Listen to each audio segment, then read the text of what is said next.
Los 30 años de Radio USAL. Celebramos este curso 30 años de programación ininterrumpida de la emisora universitaria de Salamanca. Entre otros programas especiales, te invitamos a conocer a muchas de las personas que estuvieron y están en nuestras ondas. Las 30 entrevistas de los primeros 30 años de Radio Universidad. Podrás seguirlas en nuestra sintonía, primera emisión miércoles y viernes en el Buenos Días Universidad. Las 30 de los 30 a las 9:30 en Radio USAL, también en la web de la radio, radio.usal.es.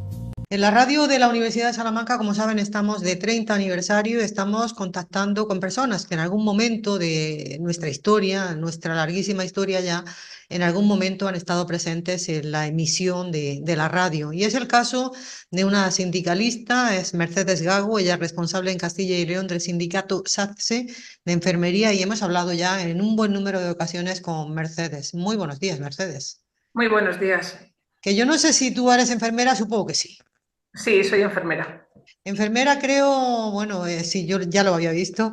Eres enfermera por la Universidad de Salamanca. Creo que te formaste en la Escuela de Enfermería de Zamora, ¿no? Efectivamente, y luego hice el grado en enfermería también en la Universidad de Salamanca. Ujú. ¿Ahora no la ejerces, Mercedes, o sigues en el ejercicio de la profesión? Sí, nosotros todos los sindicalistas tenemos que seguir en el ejercicio de la profesión y soy enfermera de atención primaria de un pueblecito de Sayago, muy cerquita de Salamanca. Muy cerca de Salamanca. Bueno, ¿y cómo valoras la formación que recibiste? Supongo que la profesión se aprende luego, cuando ya uno está en contacto con ella en el día a día. Pero esa base teórica que recibiste en la Universidad de Salamanca, ¿qué valoración harías de ella?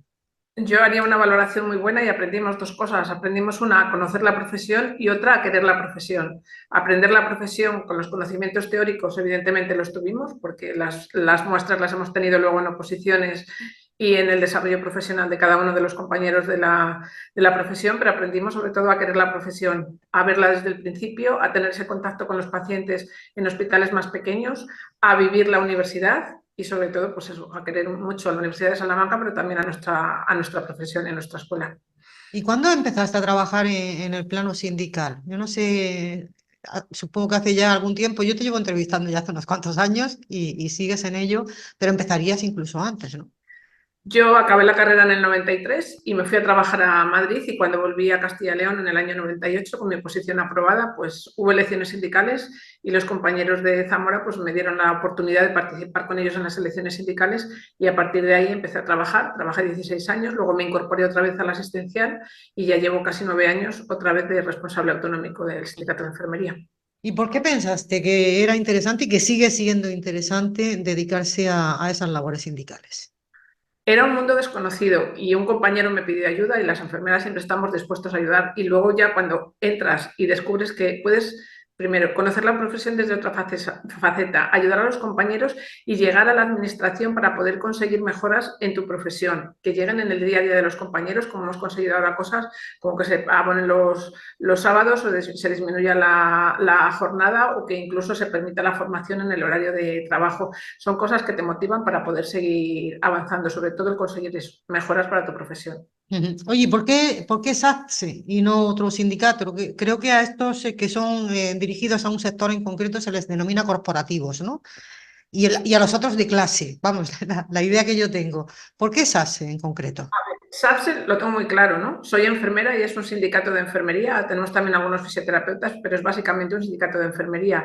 Y yo creo que a un profesional de enfermería, quien mejor lo entiende, quien mejor lo acompaña en su trabajo y quien mejor defiende sus intereses, es una persona como él, una enfermera. Y por eso escogí el sindicato de enfermería y creo que nos ha dado muchísima formación y muchísimo apoyo a las enfermeras durante todos estos años y es lo que, de una manera u otra, nos ha ido motivando a seguir trabajando.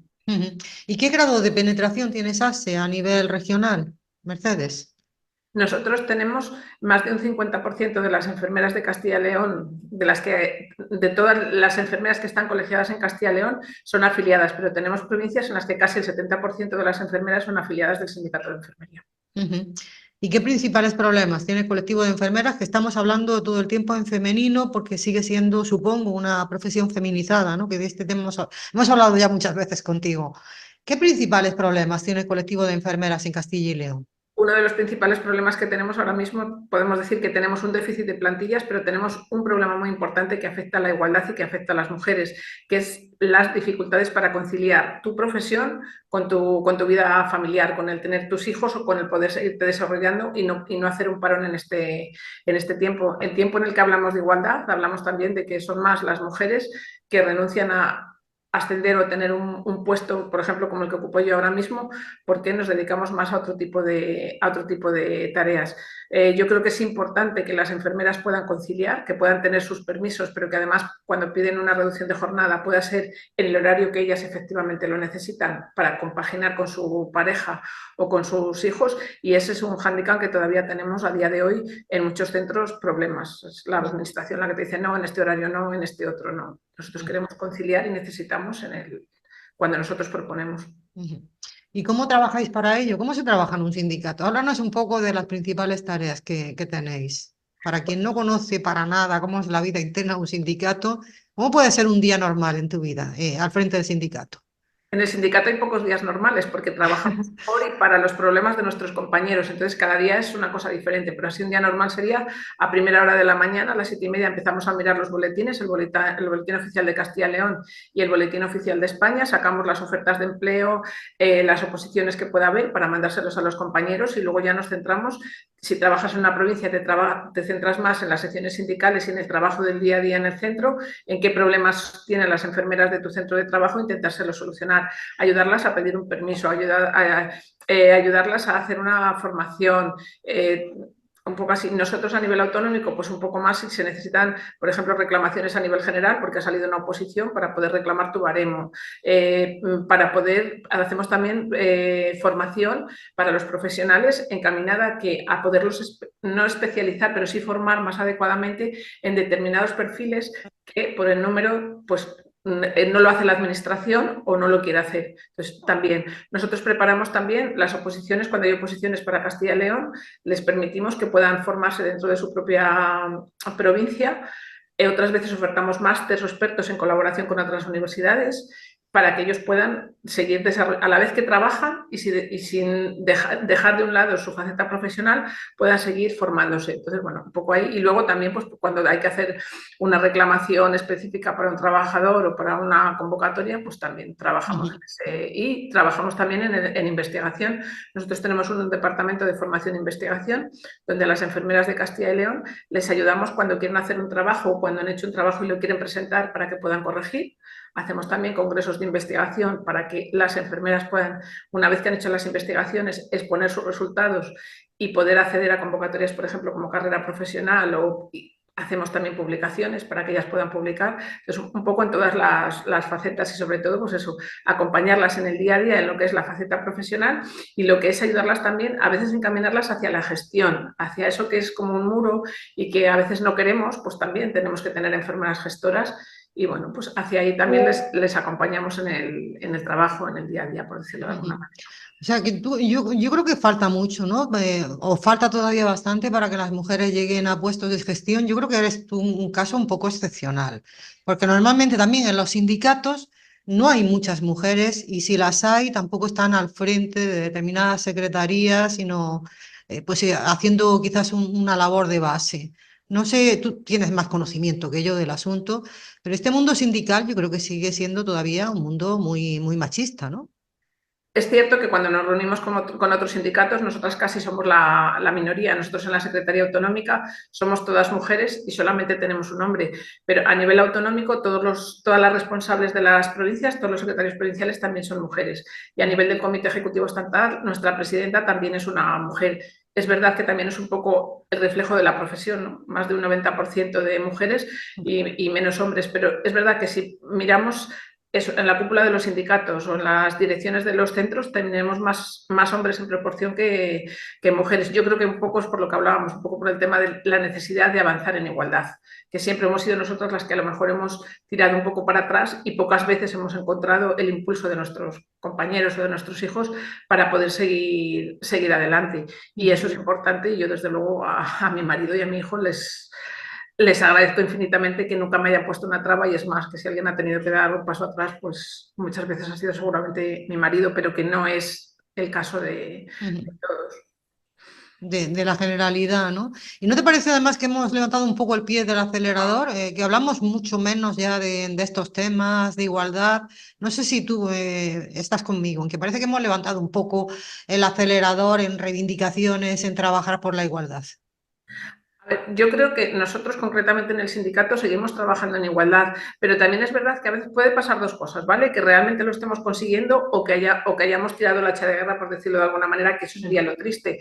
Yo creo que cuando trabajamos en igualdad y avanzamos en igualdad, llegará un punto en el que lo importante es que seas hombre o seas mujer, se te valore por tu valía. No tengo que tener más prebendas o conseguir más cosas por el hecho de ser mujer o por el hecho de ser hombres. Y en ese momento tendremos la igualdad. Y en eso es en lo que tenemos que trabajar. No tenemos que tener una tasa de tantas mujeres, no. La igualdad se consigue. Yo creo que muchas mujeres anteriores a nosotras han trabajado en ese campo, en avanzar en la igualdad, y tenemos que seguir. Nosotras, ahora que podemos y que estamos en sitios en los que podemos, vamos a seguir avanzando. Pero queremos seguir avanzando con esos hombres que son tan válidos como nosotros y que de verdad trabajemos en igualdad en las empresas, en la administración, en la radio, tú con tus compañeros, y que no seamos de segunda, por decirlo de Una alguna manera. minoría o una cuota, ¿no? Pero claro, para avanzar en igualdad tiene que haber una igualdad de oportunidades, ¿no? Que yo creo que quizás es ahí, en esa base, donde todavía no se produce esa igualdad de oportunidades.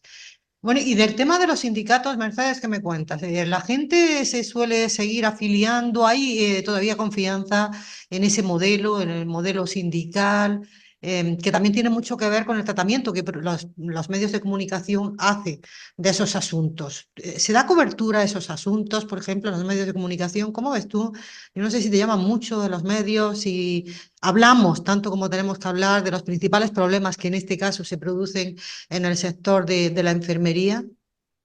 A ver, yo creo que muchas veces hablamos de profesión, muchas veces hablamos de problemas que tienen los pacientes, pero realmente pocas veces hablamos de cara al público de los problemas que puedan tener las enfermeras o los fisioterapeutas. Es cierto que nosotros seguimos trabajando y trabajamos en el día a día, pero que muchas veces la labor de una enfermera es silente cuando está en un centro y que nosotros somos su altavoz o tenemos que ser su altavoz. Y sí que es verdad que, bueno, pues que durante el COVID se habló mucho de la enfermería, del papel de la enfermera, de la importancia de la enfermera, de lo que se estaba consiguiendo, que en días como en el apagón del otro día, donde todas las enfermeras de España siguieron trabajando en su sitio y que algunas no se pudieron relevar en los turnos y se siguió trabajando y los pacientes recibieron asistencia, eso no se ve, eso es profesión y eso es nuestro trabajo, darle voz a esos profesionales que están dejándose la piel muchas veces en los centros en condiciones poco recomendables. Poco recomendable, supongo que eres suave, ¿no? Tu apreciación podría ser más dura, ¿no? Más contundente. ¿Qué problemas tiene la sanidad en Castilla y León vinculada sobre todo al terreno en el que tú trabajas, que es todo lo que tiene que ver con la enfermería? El problema más fuerte que tenga Castilla y León y que tú ves que quizás no se está haciendo lo que debería hacerse, que quizás es un problema arrastrado desde hace ya muchísimo tiempo. Nosotros seguimos teniendo unas plantillas muy ajustadas, muy pequeñas, comparadas con el resto de Europa y con algunas comunidades autónomas. Entonces, ese sigue siendo un problema y sigue siendo un problema sobre todo en algunos hospitales más del extrarradio de Castilla y León, como pueden ser algunos comarcales como el Hospital de Benavente, el Hospital de Ponferrada o hospitales más pequeños, a lo mejor no tanto en el Hospital de Salamanca, que es más grande. Ese es un problema que venimos arrastrando desde hace muchos años y que se sigue arrastrando y que nosotros no dejamos de trabajar por él. Pero una lacra muy importante que tenemos ahora mismo es el nivel de agresiones que tenemos y el nivel de frustración que tiene la población y descarga con el profesional sanitario. Eso no puede ser. Nada justifica una agresión a un profesional sanitario y eso, por desgracia, se produce en el día a día. ¿Por qué? Porque cada vez tardamos más en atender a los pacientes o la atención que se da no es lo que el paciente espera y al final con quien descarga evidentemente es muchas veces con el profesional de atención primaria, con el profesional de urgencias y eso yo creo que ahora mismo es una lacra muy, muy, muy importante. Y luego pues evidentemente las retribuciones son muy mejorables y nos seguimos encontrando con enfermeros de Castilla y León que se van fuera y que ahora cuando acaben pues que se nos van a otras comunidades donde las retribuciones son mejores o porque quieren hacer otro tipo de formación que en España no se puede hacer o es difícil acceder, como pueda ser la formación tipo EIR o tipo MIR. Ujú. Mercedes, y en los casos de agresiones, que desde luego ya es, yo creo que es lo más gordo que puede pasar, ¿no? Que se agreda también al profesional de la enfermería, ¿cómo se suelen dilucidar esos temas? No sé si esto suele ir a un juicio, si hay un procedimiento específico dentro del ámbito de la sanidad, ¿cómo se suelen sustanciar estas agresiones? A ver, nosotros en el SACIL y también dentro del Servicio Social en la Junta de Castilla y León hay un procedimiento, ¿vale? El profesional que es agredido notifica a su servicio de prevención y este notifica a los delegados de prevención, que somos miembros de los sindicatos, y se hace una investigación, se ve qué es lo que ha pasado, por qué es lo que ha pasado y se proponen una serie de medidas para corregir. Y luego se le da la opción al profesional si quiere poner una denuncia a nivel en la comisaría o en el cuartel de la Guardia Civil en el ámbito rural. Se apercibe a la persona que ha cometido la agresión y, bueno, pues luego si se pone la denuncia, pues hasta que el juez decida. Y si no, pues la empresa tiene que poner las medidas necesarias para evitar que se repita. El problema es que cuando es por un déficit de plantillas o porque se retrasa la atención y no aumentamos las plantillas, pues evidentemente se siguen repitiendo. Entonces, bueno, es lo que hay, así que existe un Yo creo protocolo. que es que prácticamente cada ciudadano de Castilla y León tendría alguna anécdota que contar de mal funcionamiento de la sanidad. Estaba pensando ahora, ¿no? Y he tenido también algún tipo de experiencia, pues de estar programada una operación y hasta anularse la operación hasta 4 veces. O sea, estar llamado un paciente para operarse y hasta en 4 veces suspenderse esa operación porque no había llegado no sé qué máquina. Yo creo que si todos revisamos un poco, ¿no? En lo que nos ha pasado en la sanidad pública, todos tenemos algo que contar. Efectivamente, yo como enfermera de quirófano durante algunos años te puedo decir que a veces se suspenden intervenciones quirúrgicas por cosas que es difícil trasladarle a un familiar, pero a veces se ha prorrogado más de lo que pensábamos una intervención quirúrgica y hay que suspender una, pero esa que suspendes no es que la puedas meter al día siguiente porque ya tienes programada otra, con lo cual eso deriva, pero es muy difícil explicárselo al familiar que está allí. A veces pasa que dependes de una máquina que viene de otro hospital y que no te ha llegado, entonces tienes que suspender. O a veces haces un preoperatorio y se ha pasado más tiempo y hay que volver a repetir. Yo creo que a veces las causas son muchas y no casi la mayoría no son problema del profesional, sino de problemas que tiene el sistema. Pero al final, con el que más fácil es descargar es con el profesional que te está atendiendo, que está dando la cara, que es la puerta del sistema. Claro. Oye, las listas de espera han bajado, pues también se está hablando de que parece que van siendo las listas de espera de menos espera, pero la evolución que tú estás viendo en los últimos meses, años, ¿ves que se está mejorando un poco esa situación? Porque es el principal problema, uno de los principales problemas que siempre ponen los pacientes, ¿no? Los usuarios del sistema. Las listas de espera son muy altas, ¿vale? Y aunque es verdad que la Junta de Castilla y León ha establecido varios sistemas, como pueden ser consultas por la tarde o incluso sábados y demás, para que puedan disminuir, la realidad es que en atención primaria, de lo que antes nos tardaban en dar una cita para un médico a lo que tardamos ahora, pues se sigue tardando mucho, con lo cual algo no está funcionando bien, ¿vale? Algo no está funcionando bien. Evidentemente no es culpa del profesional, porque el profesional se dice a lo que la consejería le establece. Y eso yo creo que nuestros políticos deberían de mirarlo. Si no tenemos menor número de profesionales que teníamos antes y las demoras son mayores, pues evidentemente algo en la gestión no lo estamos haciendo del todo bien. Realmente es que hay que unir muchos aspectos, ¿no? Que se dan en la administración de la sanidad. Mercedes, y de todo este tiempo que llevas en el sindicato y de todo el tiempo que llevas como enfermera, ¿de qué te sientes más contenta? ¿Cuál ha sido el principal logro que ha tenido la profesión? ¿En qué ves que la profesión ha mejorado mucho? Mira, yo mi principal logro es ser enfermera vocacional y seguiría siendo enfermera a fecha de hoy. Durante todo este tiempo pues hemos conseguido muchas cosas, pero yo creo que los mayores logros no los conseguí yo, sino mis antecesores, como es que se reconociera el trabajo nocturno y el trabajo en los fines de semana. En los últimos años, nosotros en Castilla y León, ¿qué hemos conseguido? Pues hemos conseguido que se reconozca que las enfermeras no van 7 horas a trabajar, no van 10 horas, que necesitan ir tiempo antes y tiempo después para hacer el intercambio de una información clínica al profesional, a la enfermera que viene después. Ese se ha reconocido con una serie de días. Últimamente nos han reconocido también el trabajo en sábado, no con una retribución igual que la del viernes o el martes, no sé, sino con una retribución diferente. Yo creo que son pasos que se están dando y que vamos dando. Hemos conseguido también un aumento de plantilla ligero, que os hemos dicho que teníamos mucho problema y seguimos teniendo, pero sí que es verdad que después del COVID hemos mantenido un poco, a pesar de que seguimos necesitando profesionales. Entonces yo creo que vamos a hacer pocos, pero entre compañeros que en los años 70 empezaron a pelear por y para la enfermería y nosotros que estamos ahora, yo creo que el cambio es muy, muy importante. La jornada que se hacía entonces y la jornada que se hace ahora. Yo creo que son pocos peldañitos que al final hacen una escalera alta y de la que yo, desde luego, como miembro de esta organización, me siento muy orgullosa. Oye, y es un colectivo que es querido por la ciudadanía.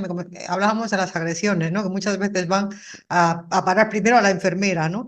Pero ¿notáis que es un colectivo que tiene prestigio social después del COVID? Desde luego todo lo que tenía que ver con el ámbito de la sanidad fueron muy prestigiosos esos profesionales. Se les animó mucho. Yo no sé si a día de hoy también lo percibes así.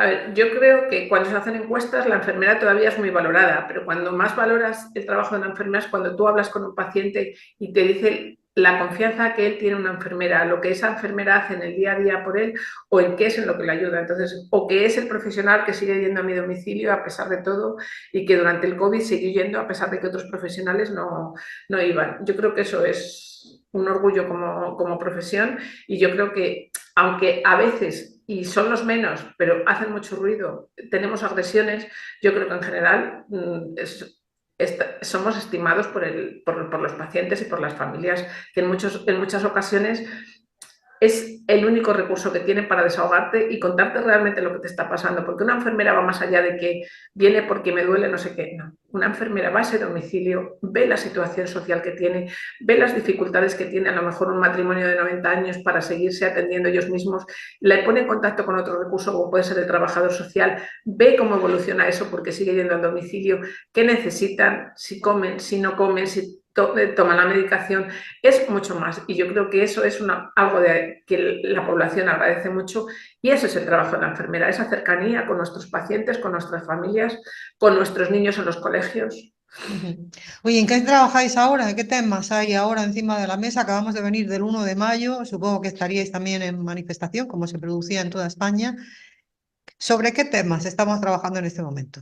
Nosotros seguimos trabajando por y para la enfermería, como bien te decía, y seguimos trabajando en el desarrollo de las especialidades de enfermería y la implantación en Castilla y León. Ahora mismo tenemos 5 especialidades de enfermería, de 4 ya teníamos plazas y de enfermería familiar y comunitaria aún no teníamos plazas creadas. Estamos trabajando porque se creen esas plazas, se pueda haber una oposición y un concurso de traslados y se empiecen a desarrollar esas enfermerías que nos van a aportar que no nos cuestionamos qué es lo que hace una matrona porque llevan muchos años rodando y ya lo sabemos.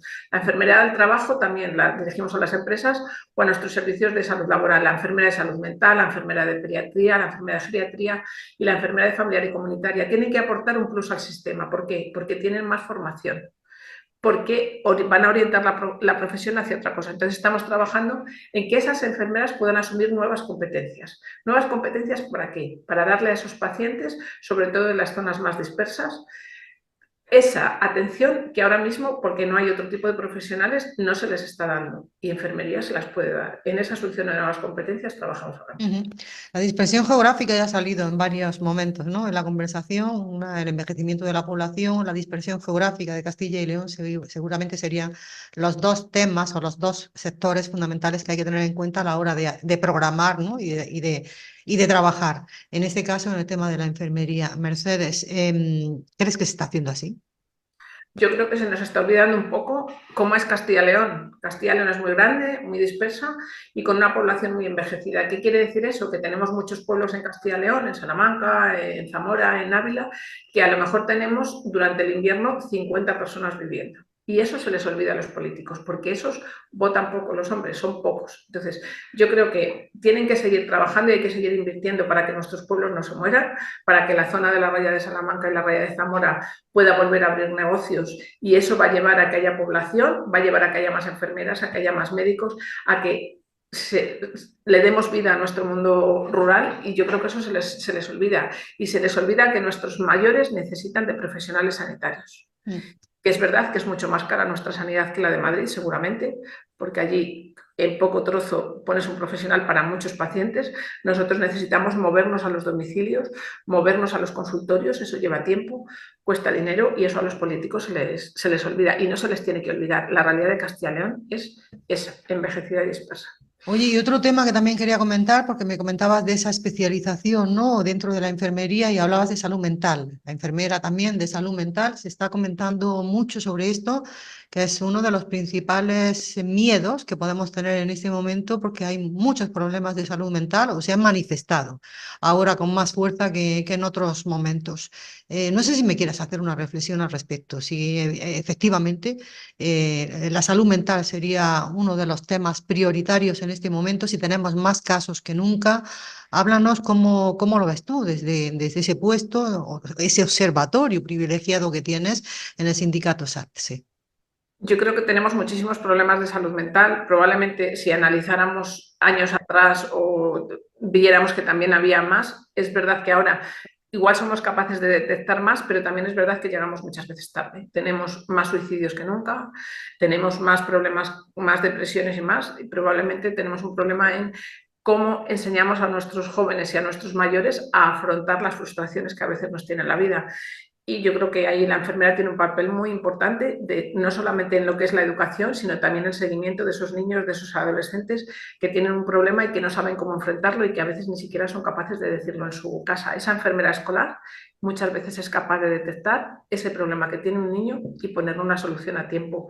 Y qué decir de nuestros mayores, cada vez tenemos más problemas en el trabajo, más problemas familiares y eso al final te desemboca pues, en situaciones de salud mental que hay que detectar y que hay que tratar. Y la enfermera es un profesional imprescindible dentro de ese ámbito. A mí me parece desde luego una figura esencial, la enfermera escolar, que yo no sé si en todos los centros escolares la hay. Yo imagino que no.